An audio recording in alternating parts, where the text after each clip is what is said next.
단알. 이 단은 대사를 다시 부연 설명하기도 하면서 또 자기 나름대로의 시각을 가지고서 설명을 합니다.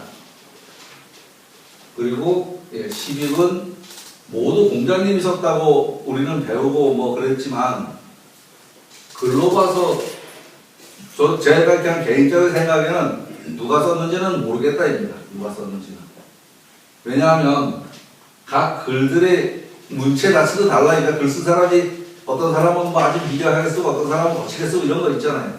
그것처럼 문체 자체도 다르고 또 바라보는 시각도 전혀 다르고 근데 이걸 전부 같은 사람이 썼다 그러는 거는 글쎄요. 좀 저는 잘 모르겠습니다. 그리고 괴사보다 500여 년 정도 시대 차이가 나는데 그거는 뭐를 보고서 그렇게 생각을 하냐면요. 10익에서는 이 종결사들이 있습니다. 종결사들이. 야자, 의자 이런 것들. 근데 괴사에서는 거의 단말마입니다. 단말마. 뭐 이랬니 저랬니도 없고 그냥 글자 몇 자 그냥 쭉 연결해 놓은 것밖에 없습니다. 그래서 이 10익이 없으면 이 괴사를 설명할 수 없습니다. 해보니까. 그리고 그 대신에 이 10익 덕분에 또 이게 제 생각에는 이 주역이라는 게 뭐 유학적이거나 뭐 윤리적이거나 이런 거는 저는 아니라는 생각을 해요. 원래 의미는 대단히 자연적인 얘기를 갖다가 써놓은 건데 여기에서 이 10익이 붙고 특히 대상이 붙음으로 해서 윤리적인 글이 되지 않았나 이런 생각을 하게 됩니다. 그런 생각.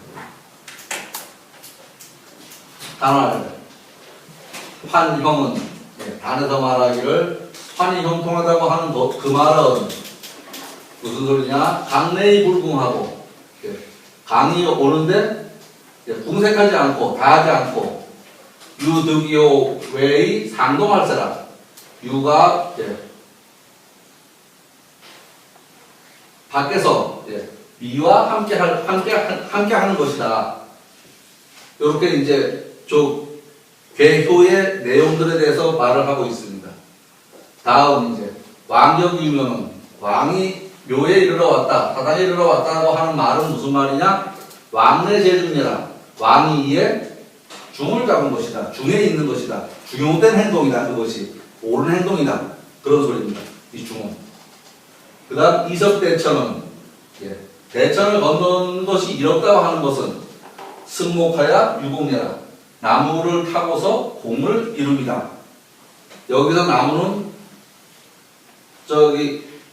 외괴, 손풍이 됩니다. 손풍. 그러면 지난번에 이제 총론에서 말씀드렸는데 오행에 대해서 한참 얘기를 했는데요. 저게 바람이고 손순한 건데 갑자기 나무가 왜 튀어나와? 여기에서 주역이 오행의 논리를 사용한다고 말할 수 있습니다. 음양의 논리, 그러니까 주역 내에는 음양 얘기는 계속 나오지만 오행 얘기는 나온 데가 없습니다. 그런데 요 승목하야 이 얘기는 오행의 관념이 들어가 있지 않으면 나올 수 없는 말입니다. 그리고 저 풍은, 저 소는 목이 되죠. 손목. 동방목이 됩니다. 동방이 아니고 동남방이죠. 그래서 저거는 오행 개념으로 다 이야기를 해야 된다. 그렇습니다. 단에서 말하기를 환영은 강이 와서 궁하지 않고 궁색하지 않고 공부에 달하지 않고 유가 밖에서 위를 얻고 위로 함께합니다. 위와 함께합니다. 지금 강은 구호를 지금 지칭한 거고요. 유는 육사를 지칭한 겁니다. 육사를요. 왕적인유는 왕이 이에 중의 자리에 있으며 대천은 나무를 타고 봉이 있는 것이다. 다시 이야기하면 단에서 말합니다. 이 환계가 형통하다고 하는 말은 모두 부정한 때에 모두 부정한 때라는 거는 지금 경우가 전부 다 부정입니다. 얘들 둘 빼고. 전부가 부정이라는 거는 앞으로 어려움이 있겠다는 얘기죠. 뭐 이 정도에서 어려움을 타개하겠다는 얘기일 수도 있고요. 그러니까 대처를 건너가겠다는 이야기일 수도 있고요. 4, 5요 이외에는 모두 부정인데 5요가 강건중정으로 득중을 하였습니다. 그 말을 이렇게 어려워지려는 때에 감이 들어서서 이 궁색한 국면을 탈출해주고 탈피해주고 또 이 구호를 도와줄 자리에 있는 육사가 바른 자세로 위에 구호를 도와주기 때문에 앞으로 어려운 난관을 돌파해 나갈 힘이 생겼다 라고 말해도 될 겁니다. 지도자가 일을 하려 할 때 그 아래에서 그 일을 실천하고 끌고 갈 사람이 있어야 할 것입니다. 이야기는 박태준, 박정희에 관한 이야기를 좀 발견했습니다. 그 얘기를 조금 보고 가면 비슷한 예가 될 것 같았습니다.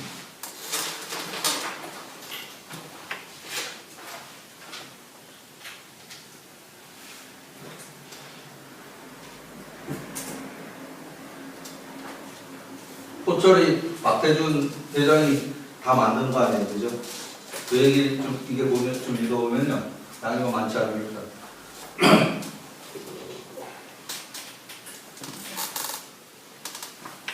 고 박태준 포스코 명예회장의 철강 신학 이면에는 박정희 전 대통령의 전폭적인 신뢰와 지지가 있었다. 지금 무슨 말씀을 드리려 하면 이 9호와 6사의 관계를 지금 말씀드리려고 하는 겁니다. 9호의 6사의 관계를. 두 사람이 처음 만난 것은 박태준이 육군사관학교에 입학한 직후인 1948년 당시 육사 탐도와 교관을 맡았던 박정희는 수학에 강하고 자기 기율에 엄격한 박태준을 눈여겨봤습니다.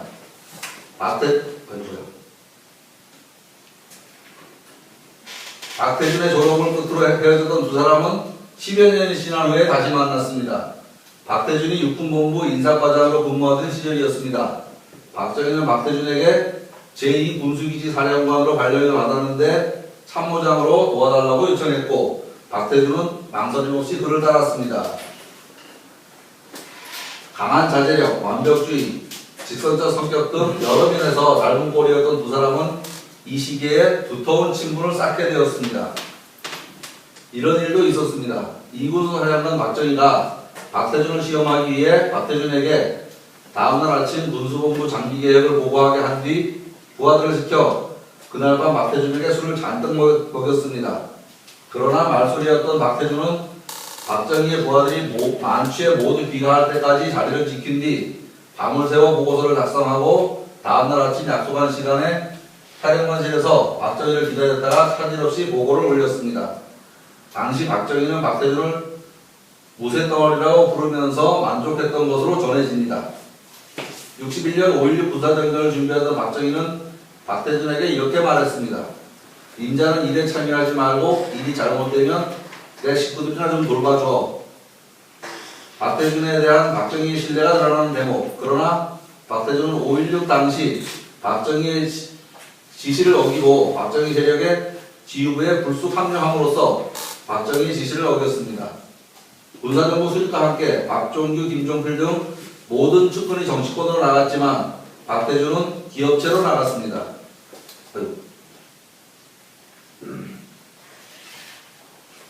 그리고 얼마 뒤 한국에서 산업을 일으키기 위해서는 철이 필수라는 생각을 갖고 있던 박정희는 종합제철소라는 국가적 프로젝트를 구상합니다. 프로젝트 실행을 맡은 인물이 박태준이었습니다. 그러나 세계 무대에서 1인당 국민소득 100달러가 채 안 되는 한국에서 선뜻 제철소를 만들려면 차관을 제공하거나 기술을 이전해 주겠다고 나서는 국가나 기업, 개인이 있을 리 없었습니다. 백방으로 알아볼 때 간신히 미국으로부터 투자 약속을 받아냈습니다. 먼저 공장을 지으면 차관단이 돈과 기술을 주겠다 하는 조건이었습니다. 그런데 막상 한국이 포항 용인만의 부지를 마련하자 미국 측이 차관 제공 약속을 깨버렸습니다. 후진국 한국의 제철 사업에 회의를 품게 되었던 것입니다. IBRD가 미국의 수출입은행에서 제출한 보고서가 결정적인 작용을 했습니다. 보고서에서는 한국은 노동기술 집약적인 기계공업을 먼저 하는 게 좋다 라고 적혀 있었기 때문에 그런 걸 안 줬다는 얘기죠. 망해자실에 있던 박대준의 머리에 떠오른 것이 우리 정부가 일본으로부터 받기로 한 대일 청구권 자금 1억 달러였습니다. 이 돈은 당초 농업 분야에 쓰이기로 약속되어 있었지만 이를 제철소에 전용하겠다는 발상을 했습니다. 박대준은 막정희를 설득해 일본을 방문했고 결국 대일 청구권 자금 중 농업에만 쓰기로 했던 자금을 제철소 건설에 쓸 수 있도록 하는 회담을 성사시켰습니다. 제철소의 건설의 목표는 국가 안보이며 한국이 적파하면 일본도 손해라는 논리를 폈던 게 주요했다라고 하고 있습니다. 이 뒤에 이야기들은 뭐 어떻게 했다는 얘기니까 넘어가고요. 결국 두 사람의 신뢰관계가 그런 일을 이루었다. 여기서도 지금 9호가 중을 잡고 6사가 서로 도와가면서 받쳐서 일을 이루었다. 지금 그런 이야기를 하려고 이거를 인용했습니다.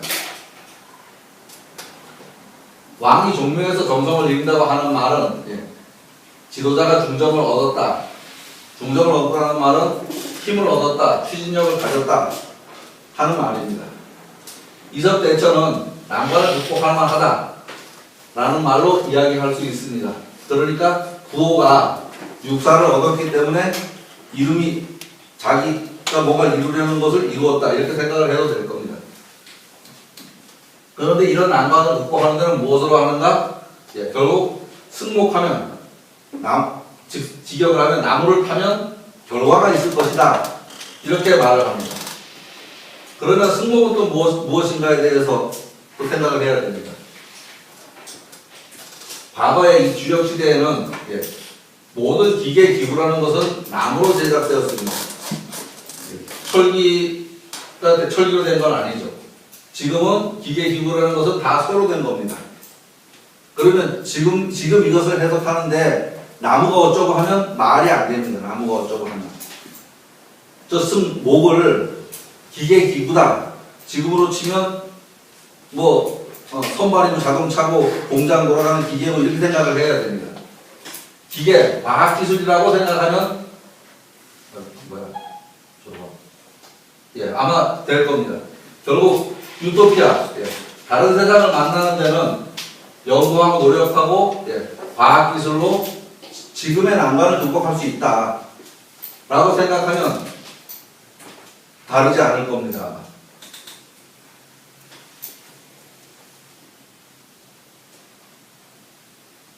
다른 얘기 좀 드릴게요. 지금 이제 여기서도 이 스마트폰을 꺼내놓고 있고요. 저는 어디 가든지 요새 이거 꺼내놓고 하거든요. 이거 꺼내놓고 하는데 지금 이제 사람들은 제가 이걸 놓고 하니까 제가 저런 기계를 잘 써, 첨단이야 이렇게 생각할지 모릅니다. 그런데 이미 얘는 한물 간 겁니다. 한물 갔다는 얘기 뭐냐면 사람들 눈에 띄었으면 이미 누구나 아는 얘기고 누구나 아는 얘기는 첨단이 아니라는 얘기를 하는 겁니다. 요즘 이제 제가 좀 관심을 갖고 있는 거는요. 빅데이터, 드론, 웨어러블, IoT 등등에 대해서 관심을 가지고 있는데 이거를 어디서 보냐면 역시 늘 신문에서 봅니다.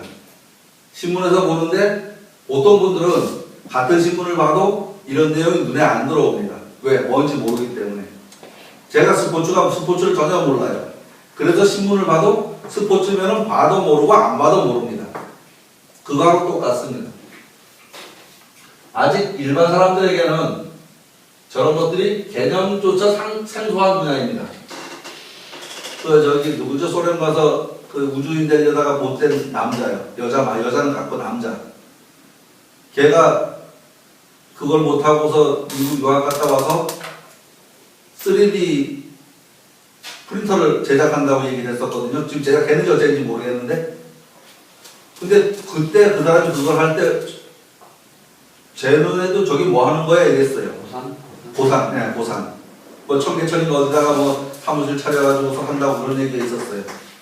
근데 지금 3D 프린터는 거의 실생활에 가까울 정도로 개발되어 있습니다. 3D 프린터가. 아마 소재 개발만 조금 더 되면 자동차도 쉽게 나올걸요. 자동차도 3D 프린터가요. 그리고 빅데이터니 여러분이 그 빅데이터가 뭐냐 하면요, 우리 주역하고 똑같은 겁니다. 결국 그 데이터를 가지고 지금 현상을 예측하는 소리거든요. 주역하고 똑같은 얘기, 똑같은 거예요. 뭐 방법은 다를지 몰라도 지금 이거하고 똑같습니다. 우리가 지금 이거 얘기하는데 이야기를 하나 차근차근 풀어보면 다 논리적으로 맞는 얘기예요. 짤짤이 흔들어가지고서 해야 돼 말아야 돼 이런 얘기 아니잖아요.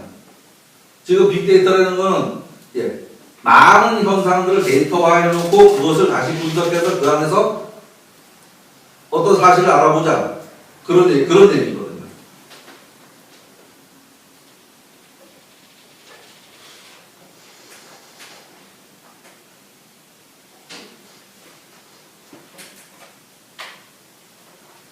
스마트폰 이제 그죠? 없으면 안 될 것처럼 모두가 들고 있는데 불과 몇 해 안 됐습니다. 우리나라 아마 2009년인가 들어왔을걸요? 2007년, 2008년에 애플에서 처음 발표를 했고요.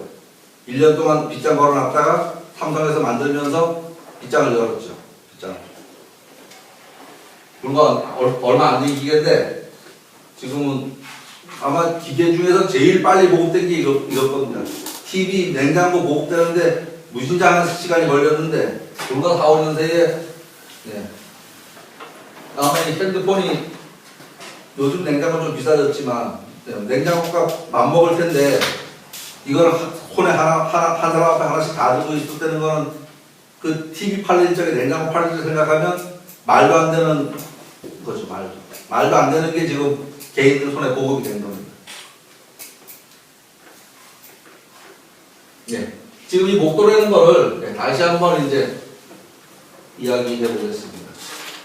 이 목도라는 말이 여기저기에 나옵니다. 여기저기 몇 군데요. 42번째 풍래 입계에 목도 내행이다. 목도로 이해 행하겠다. 이거를 지금 제가 말씀드린 대로 하면 첨단 기술을 도입해서 앞으로 경제를 발전시키겠다. 그렇게 말해도 될 겁니다. 그리고 풍수 한계에서는 승목유공이다. 나무를 타고 공을 세운다. 그 기술을 이용해서 산업을 발전을 하고 일으킨다. 그래도 되고요. 또 아직 좀 있어야 되지만 풍태 중국계에서는 승목주어다. 나무를 타고서 나무를 탔는데 그 배가 비었다. 결국 나무도 배고 배도 나무인 거죠. 그렇죠? 요거는 뭐냐? 그 결과 삶의 질이 올라갔다. 이렇게 생각을 해봐도 될 겁니다. 이 주역은 어차피 형이상학적인 이야기고 간접적인 이야기입니다. 그래서 어디에다 들이대고 말을 해도 말이 되는 겁니다. 직접적인 말이면 이 글 하나하나를 직접적으로 해석하면 모든 게 맞는 게 아무것도 없습니다. 근데 이걸 반대로 간접적인 해석을 하면 어디에다가 대도 이치에 맞습니다. 어디에다가 대도. 우리 교재 내용을 그대로 옮겼습니다. 제가 얘기했던 거하고 다르게, 그러니까 예전 우리 선생님은 이런 개념이 없으니까 본인의 개념으로 설명하신 거죠. 풍래 이건 목도내행이다. 이건 본성이다. 하늘이고 천지인으로 말하면 하늘이 되고 우리 유교가 그렇다. 유학자 입장에서 말씀하신 거죠. 그죠? 그러니까 풍수 한계로 말하면 승목유공이다. 이거는 땅이다. 그렇죠. 하늘이 세상을 열고 땅이 받쳐서 기르죠. 그거는 불교와 같다. 중앙이고 중심이다. 또 풍태 중국계에서는 숙목고 주어다. 결과를 이루었다. 천지가 나고 그 안에 사람이 닿다. 천지인이 생긴 순서대로 가는 거예요. 순서대로. 이거는 선도와 같다. 라고 설명을 해놨는데 저는 선도에 대해서 잘 몰라서 모르겠습니다. 지금 이제 이 동양에서 생겼다고 보는 그 순서가요. 하늘이 나고 땅이 생기고 사람이 났습니다. 요거는 생긴 순서입니다. 그런데 쓰이는 순서는 사람이 하늘을 이고 땅을 밟고 삽니다. 요거는 선천이라고 말해도 되고 이거는 후천이라고 말해도 되고요. 이걸 후천이라고 말해도 되고요. 이걸 체라고 말해도 되고 이걸 용이라고 말해도 돼요. 체라고 말해도 되고 용이라고 말해도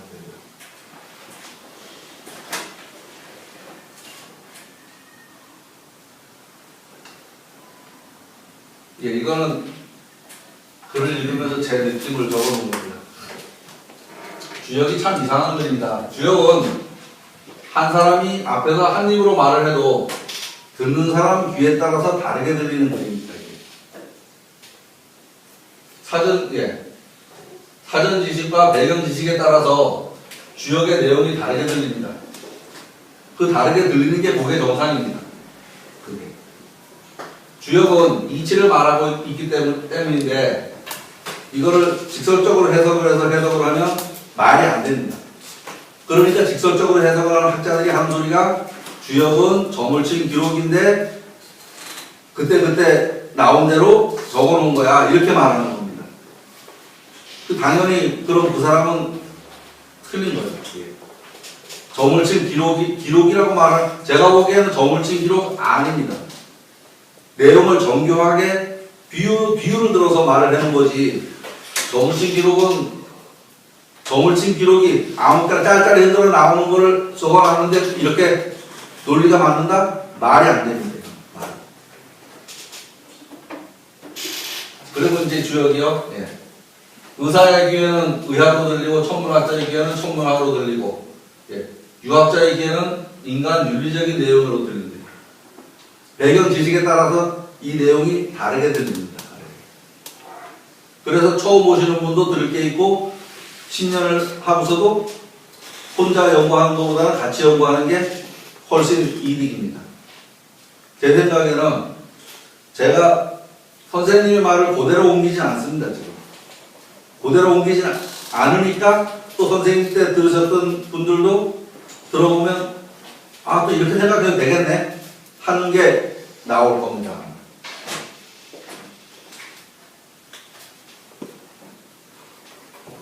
여기까지가 단사입니다.